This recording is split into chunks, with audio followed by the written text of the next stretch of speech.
back to City Trends. I have my next guest with me today. My next guest is Arlin from High Point Consulting. Welcome, Arlin. Glad. Thanks for inviting me. Yes, and we were talking, and one of the things, we both, like, if you've watched previous shows, we both have a background in consulting, and one of the things that we were talking about, and we decided to share it with our audience today, is how to get the most out of your employees. And there's a lot of reasons why that doesn't happen, and one of the key reasons is poor management. And I think you would agree with that. Yeah, I think one of the most significant underutilized resources in any organization turns out to be the people. That what they need to do their work at the top of their game often gets left in the car when they come in, and so they bring the minimal amount it takes to earn the paycheck, and the rest of it isn't there. And so what we've talked about is the idea of how to have that whole person come to work, for people to bring the best version of themselves.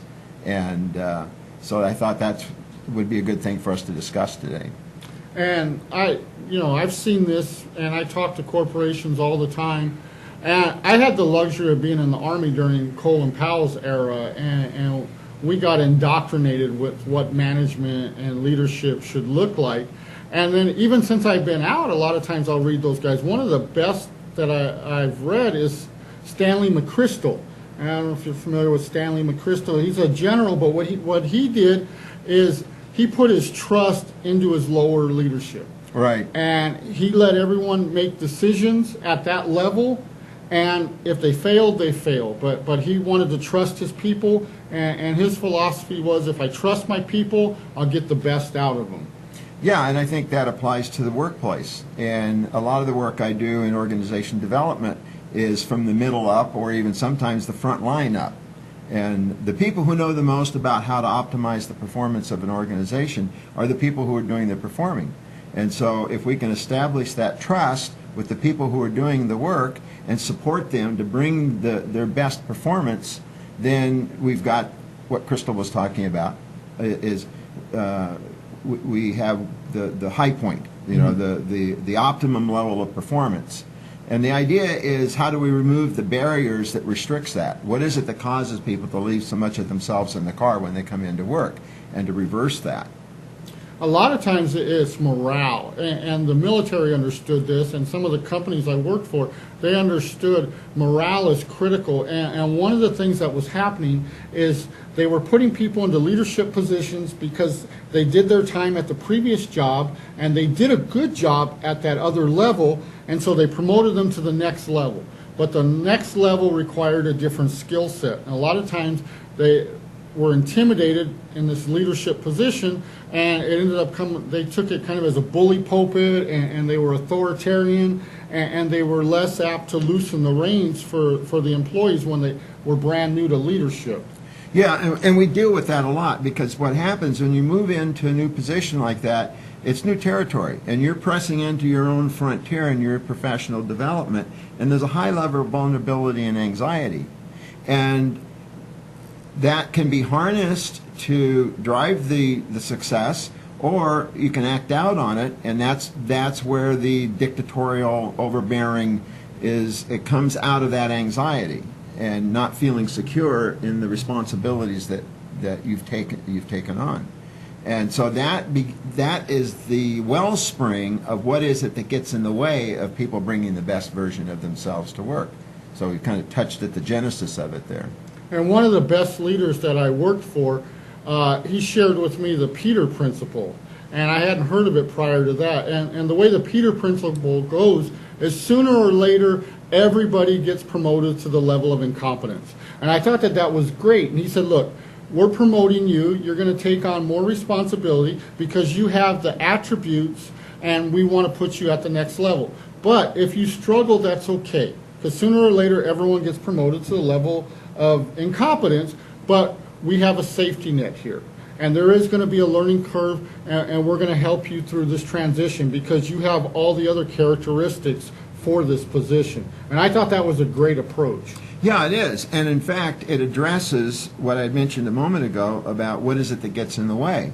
So instead of promoting people into the larger scope of responsibility and leaving them to their own devices, they're saying, okay, you're in a learning space, and you can grow and you can develop and you can become confident in what you're doing. And if you become confident in what you're doing, you don't act out on your anxiety. So it's kind of indirect, but it has a significant impact on making it safer for people to bring the best version of themselves, starting with the person who gets promoted, and then there are reports that have to work under them, and whether or not there's that servant leadership that we talked about previously. The servant leadership is difficult to do when you're doing the CYA around your own insecurities. Exactly. So if we put a policy in place that supports people to grow and develop instead of just being incompetent, then we have a different outcome that addresses how do we support people to bring the best version of themselves to work. And it's true. And that's one of the things with morale, and sometimes leaders miss this point, is morale is faith. And that's critical that leaders understand morale is faith. When subordinates have faith in their leadership, morale is high. If subordinates do not have faith in their leadership, morale is low. And it doesn't matter how many picnics you have, or how many times you take them bowling, or how many conventions you have. They had one group, they took them to San Francisco, they blindfolded everybody and caught each other, and they were trying to improve morale. Had no impact on morale. If people have faith in their leadership, morale is going to be high, no matter how arduous the task is. And if they don't have faith in their leadership, it doesn't matter how many ancillary activities you provide, morale is going to be low. That's true, yeah. All that activity, the success of all that activity is dependent on this other purely human dimension side that we're talking about. And I think it also, what you just said there, alludes to how do we support people to bring the best version of themselves to work, is by making it safe. And trust is a part of the faith thing. If they have faith in their leadership, they trust their leadership, they feel more secure. And they will leave less of themselves in the car when they feel more secure. So that has a direct impact on whether we're supporting people to bring the best version of themselves to work. And I worked for somebody in the past, and he had the servant leadership approach, and that was the first time that I really seen it in action at that level. And he said, I'm here to make sure you guys are successful. That's my role. And then I saw him, he exemplified that when we were successful, and we had a meeting and everybody was there, and he said, you know what, I'd love to take credit for our success, but I can't. I got a phenomenal team. And that's when I understood what servant leadership was. It was because of him that we were as successful as we were, but at no point did he ever take that credit. He always gave us the credit. Yeah, and that is the positive reinforcement of what we said before. We talked last time about the servant leadership, and part of why servant leadership is so powerful and gets much better results than the old school method is because it focuses on meeting the needs of the people who are getting the work done. And one of their needs is to have faith in the leadership. Leadership has to be trustworthy. And you put the emphasis on that the leadership needs to care. And we feel much more secure and have much more confidence in the leadership that we sense cares about us. And so then caring about the employees becomes one of the things that we can do to support people to be at the top of their game and to leave less of themselves in the car when they come into work. And we talked about that should be the #1 prerequisite in leadership. You should genuinely care about the well-being of others. If you do not genuinely care about the well-being of others, please do not take a leadership position, because that's not something you can fake, and it's not style. You know, don't get style and substance mixed up. You can be an authoritarian, you can be delegative, you could have this gruff exterior, but if you care about people, it resonates. It comes through regardless of the style. They pick up on it. I would say that maybe the biggest answer to how do we support people to be at the top of their game is to care about them as human beings. Because when we care about people as human beings, we make it safe for them to bring their best version of themselves to work.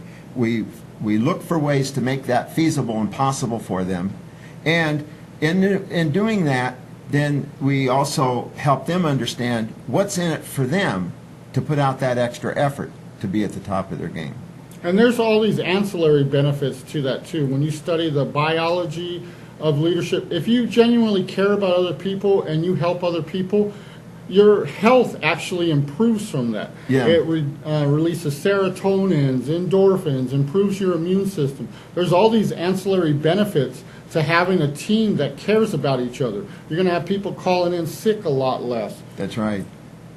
Yeah, there's a whole science, the neurology, shall we say what, the neurology of good leadership. Yes. Right? And the neurochemical side of it that goes on.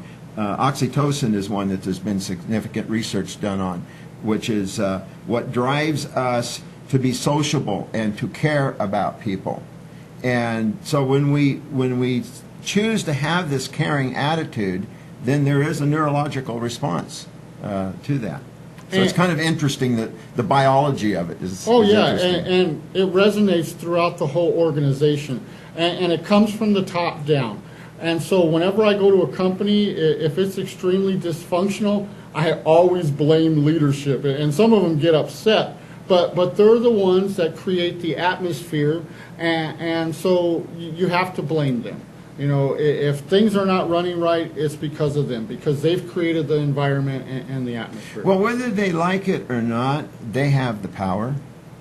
Now, the aggregate power of everybody else in the organization will overpower the power of any one leader, even the person who signs the checks. And we see that when we do all these activities you were talking about earlier to raise morale. And the collective or the aggregate of individual people making individual choices can be very, very powerful, and that's why so many change initiatives fail, is because it's the people implementing those changes that decide whether or not they're going to do that. So there's a lot of power there. But the leadership, because their leadership are granted by the troops, shall we say, are granted the authority or the power to influence the troops. And often the leadership don't fully understand the amount of power that they have, and sometimes it's even a skill in knowing what to do with that power. But that power is there. And so if you adopt a servant leadership, and then you issue your edicts or your commands or your invitations or whatever your style is for that collaborative and collective and mutually supportive and caring about each other, and you do that with the power of being a department head or a C-level executive or an owner, then the people will respond because you have power behind what you say. Exactly. And they bring some people in to change the culture. If there's a dysfunctional culture, a lot of times they'll bring new leadership in to come and change the culture. Servant leaders, they understand that the culture has to be changed by the people. It's very rare that a supervisor can come in and instantly change the culture that's embedded in an institution.